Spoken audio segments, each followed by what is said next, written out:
Hi, I'm Dr. Linda Mintle. Hey, thanks for listening to the Dr. Linda Mintle Show. Faith radio podcasts are only possible because of your support. Thanks for giving and for sharing with a friend.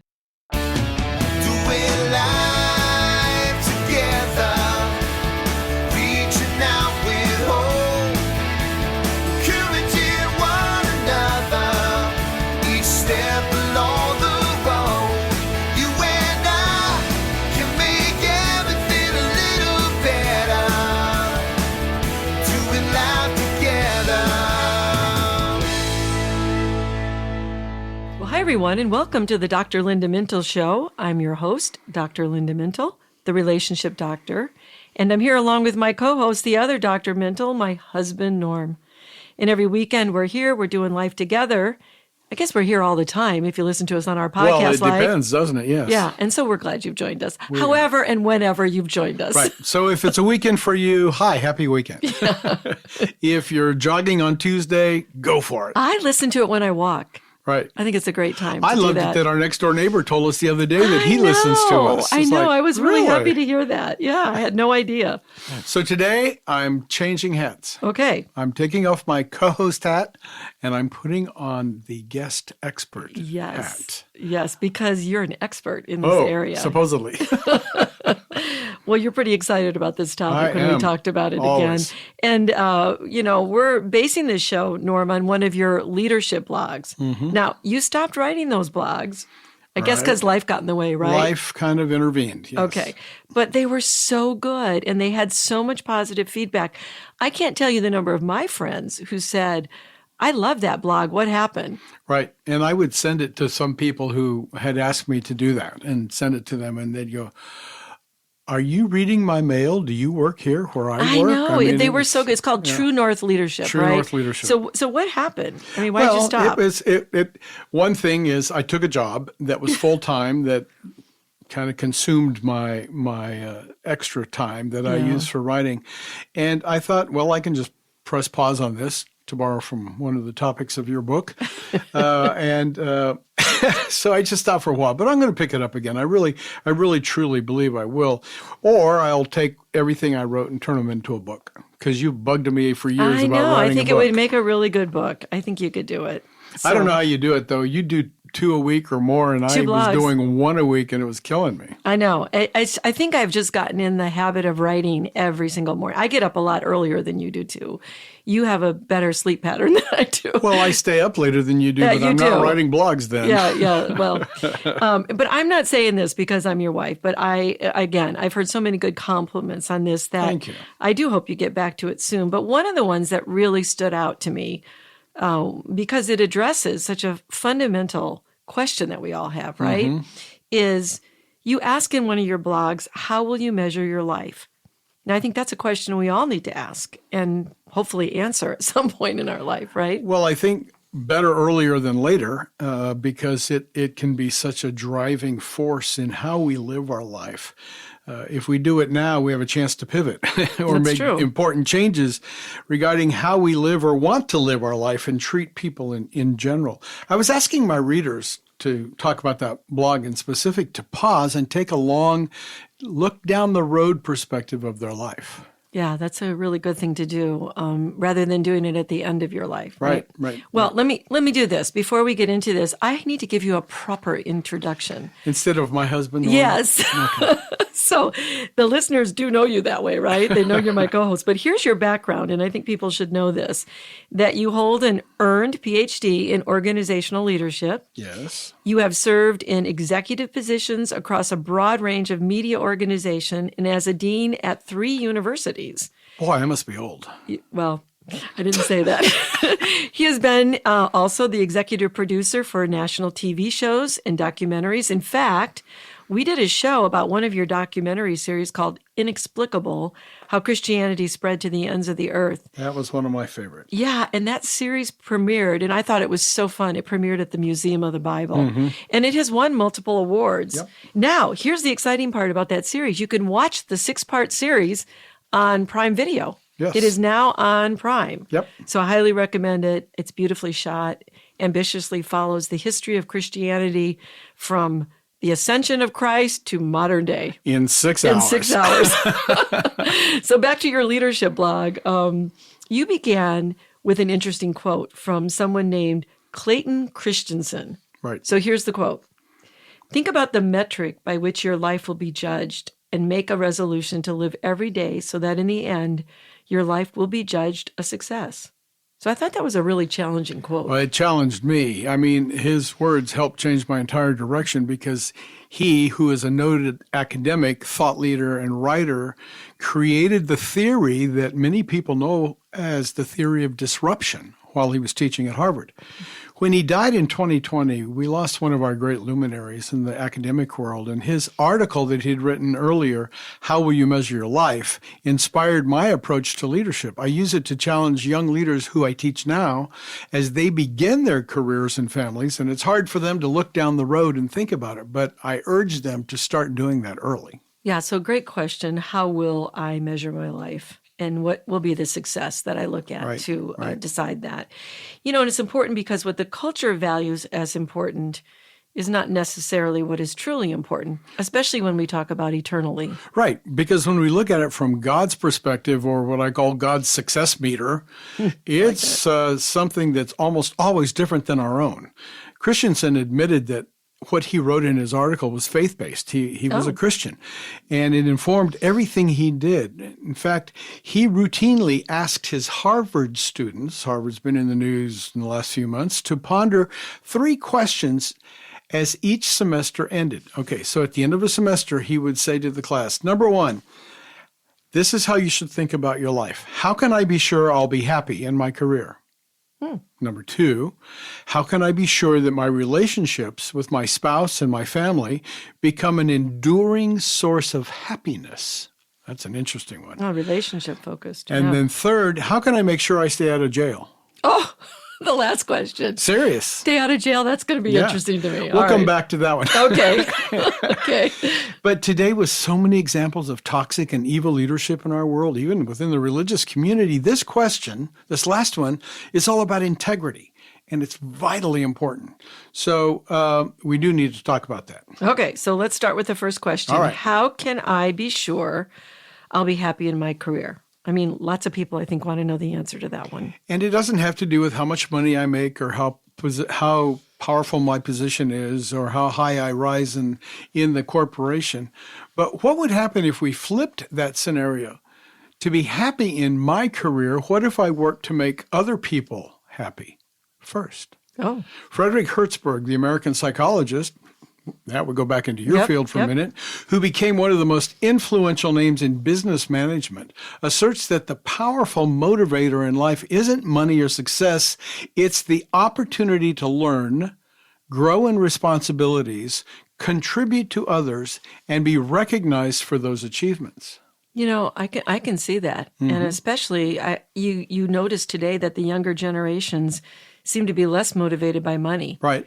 And service and contribution to others do seem to rank high on their list. Mm-hmm. And certainly wanting to contribute to others fits the Christian emphasis, right, on serving other people. Right. But there's another leader you often reference who really hits the nail on the head. When it comes to being happy in your job or in an organization, this leader gets it right. And I know you know who I'm talking about. Yes, of course, Bob Chapman. Right. Not a lot of people have heard the name, but he is the CEO and chairman of a global conglomerate called Barry Wehmiller Companies.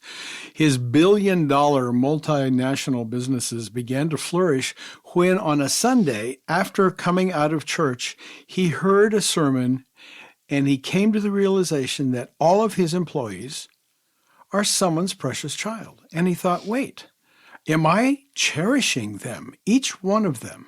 Because it was obviously a sermon about Jesus loving us. Yeah, that's a strong idea, isn't it? Can you imagine? I mean, could I imagine what I would feel like if my employer felt that way about me? Right. I mean, it really does get to the idea of treating everyone as equally made in the image of God, loving them, seeing their value, which is something we all want. Well, it's a total Jesus idea. I mean, in the business world these days, it's sadly not often the case. Too many times, employers and employees see each other as adversaries and people that can be replaced or undervalued or all just leave. How well do our leaders appreciate and value and actually cherish the people they lead? Now, I'm not talking about that hi, how are you, first smile walking down the hallway, or that greeting is like, how are you? Not even an additional sentence or two pretending interest in someone. That's not what I'm talking about. Yeah, I mean, just I'm listening to what you're saying about the idea of feeling undervalued. That is something that so many of us feel in our positions. And I would say, Christian or non-Christian, that type of valuing others in a company is the exception, not the rule. Sadly. I've worked for several Christian and secular organizations, and I have not seen this lived out at all, I can say it. In my 30 years of being in the business world, I've never felt cherished like someone's child in an organization. So that would be a fantastic shift. Where can I sign up? Exactly. So we should ask, how would this cherishing approach change things, not just how we feel?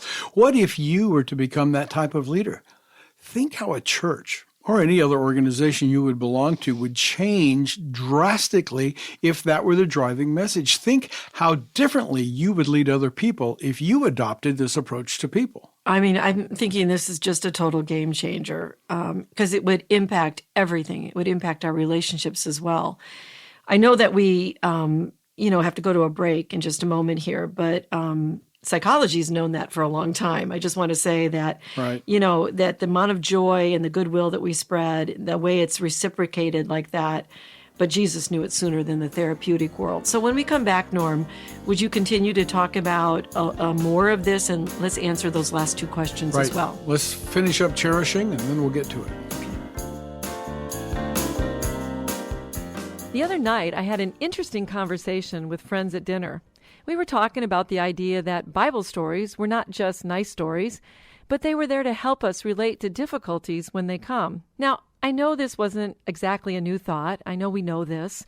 But how often do we think about what we are going through and actually place our life stories in the context of those Bible stories? So here's what we did. We took turns and we related a current issue that we were each having to a specific Bible story. Then we used those stories to encourage one another. So for example, one of my friends had a relationship with his boss that felt a lot like David's relationship with Saul. One moment the boss was praising him and giving him assignments. The next moment, the fiery spears would fly. Like David, he trusted God for his tomorrow. He often wondered about the timing of God's intervention, but trusted that God was working on his behalf and the plans God had for him were good. Another friend related to Joseph.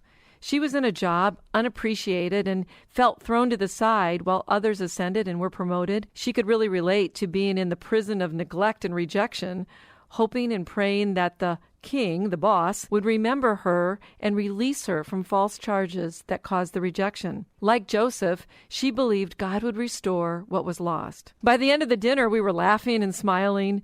Life may have thrown us a few curves, but we were determined to react to those curves like the people of faith who went before us. So the next time you need a little encouragement, hey, grab that Bible storybook and think about the lessons we teach our children. Those stories aren't just for kids. They can really encourage us too. Hi, I'm Dr. Linda Mintle of the Dr. Linda Mintle Show. And I'm Dr. James Cribbs, and we co-authored a book, Living Beyond Pain. If you're one of the 100 million people suffering from chronic pain, this is a book for you. Living Beyond Pain, in stores now. You are listening to the Dr. Linda Mintle Show, and I want to remind you quickly that you can follow her on her social media platforms, X and Instagram, at Dr. Linda Mintle, at Dr. Linda Mintle, and on Facebook, Dr. Linda Mintle, author and speaker. Social media is such a great way to keep up with her speaking and her writing on relationships and so many issues. But we also want you to listen to and share our podcasts every week. They air on Faith Radio, as you're probably listening right now, or on any of your favorite podcast platforms like iTunes, Podcast, on and on and on. Just search Dr. Linda Mintle Podcast or go to myfaithradio.com. Okay, so today my guest is my co-host. It's my life partner, Dr. Norm Mintle, and we've been exploring the fascinating question of how will we measure our life and our successes. That was the first question that we talked about prior to that. So go back, you had a little bit more to say about cherishing the people that you work with, or as a leader, making sure that you cherish them and that is going to be such an important value to hang on to. Right. Well, we were talking about how the psychology world has known this for a long time. Yeah. There's a flip side to that coin that I mentioned when you first asked the question. Christensen and I both joined Jesus, smart, huh?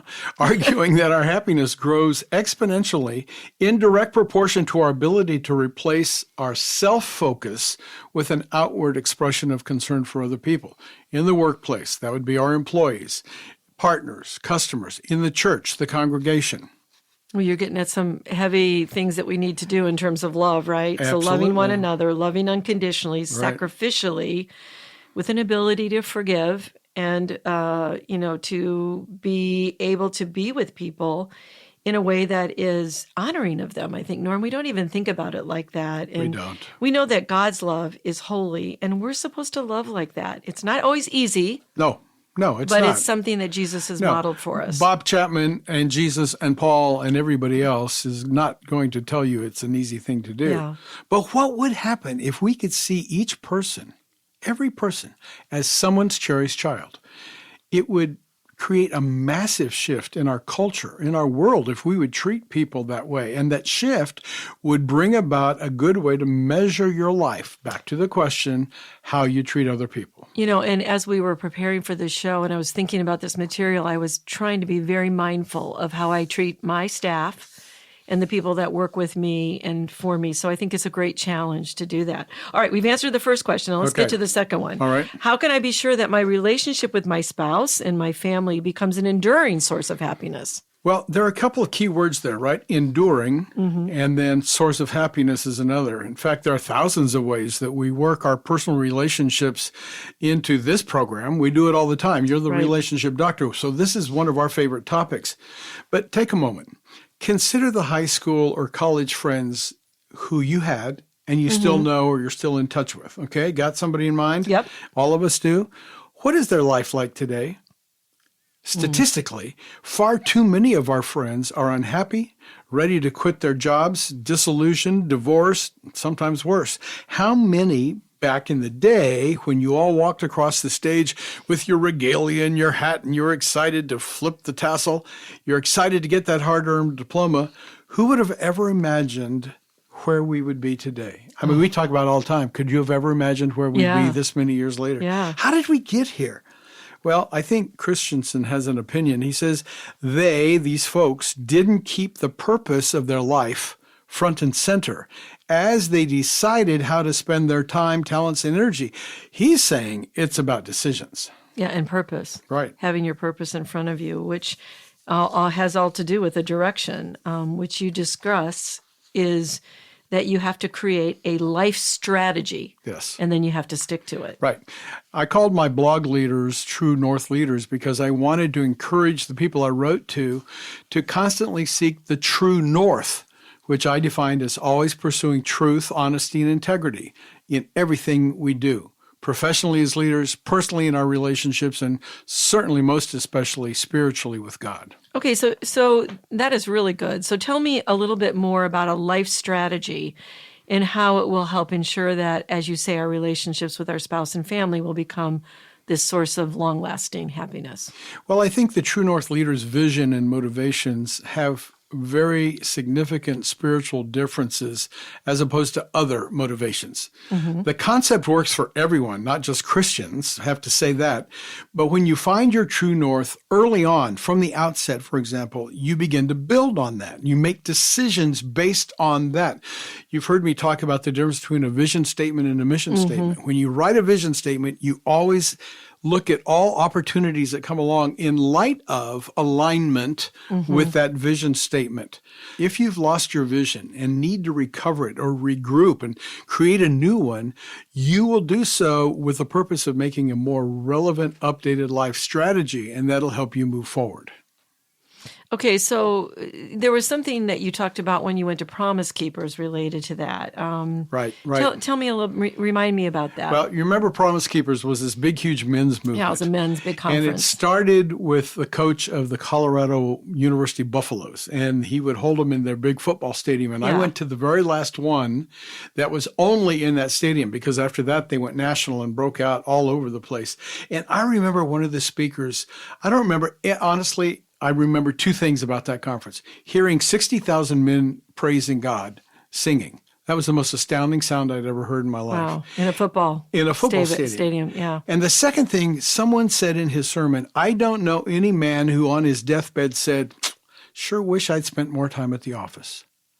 Wow. Yeah. Christensen relates his own journey toward forming a life strategy that way, because he said when he was studying at Oxford for his doctorate, he decided to spend 1 hour every night. 1 hour every night. Now, studying for your doctorate, you and I remember how tough that was. We had no hours Yeah, right. to do anything. Thinking and praying about why God put me on this earth.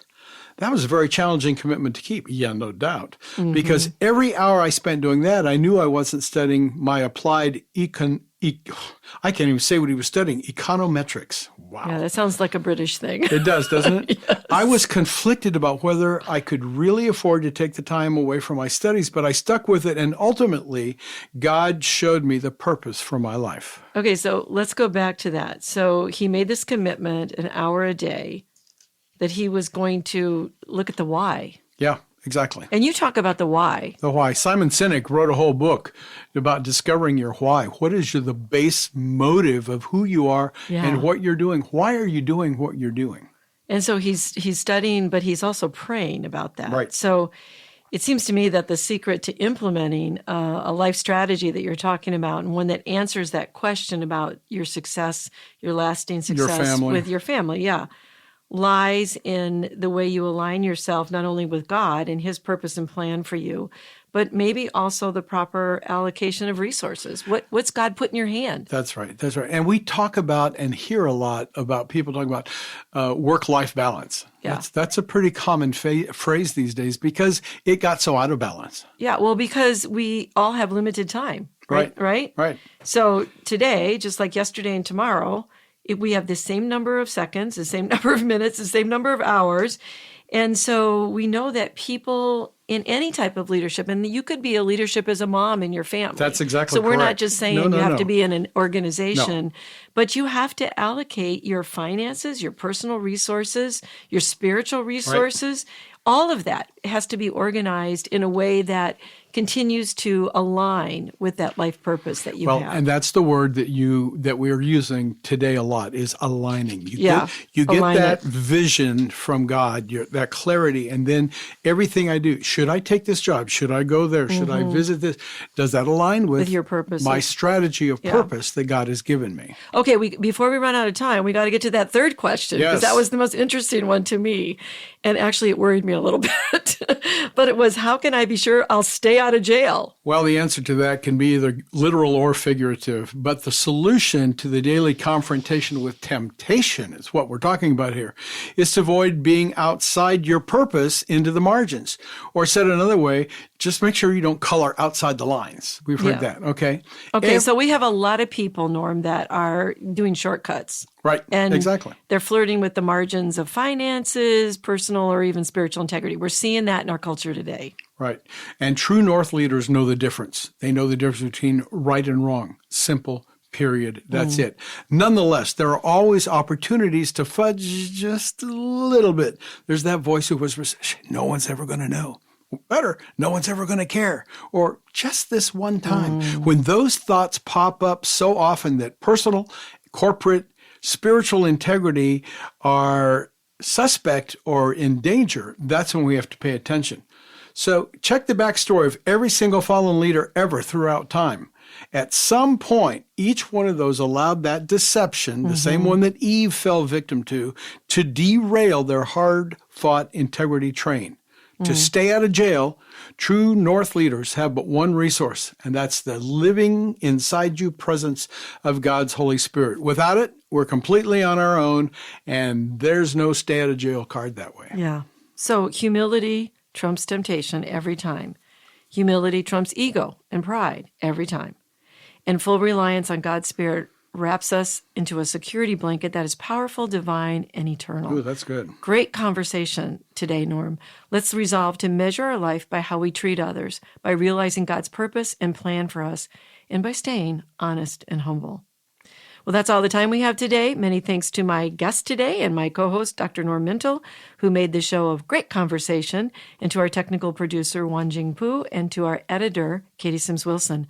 From all of us here at Faith Radio, we'll talk to you again next weekend. In the meantime, remember, we're doing life together, and it's better when you don't have to do it alone. Doing life together.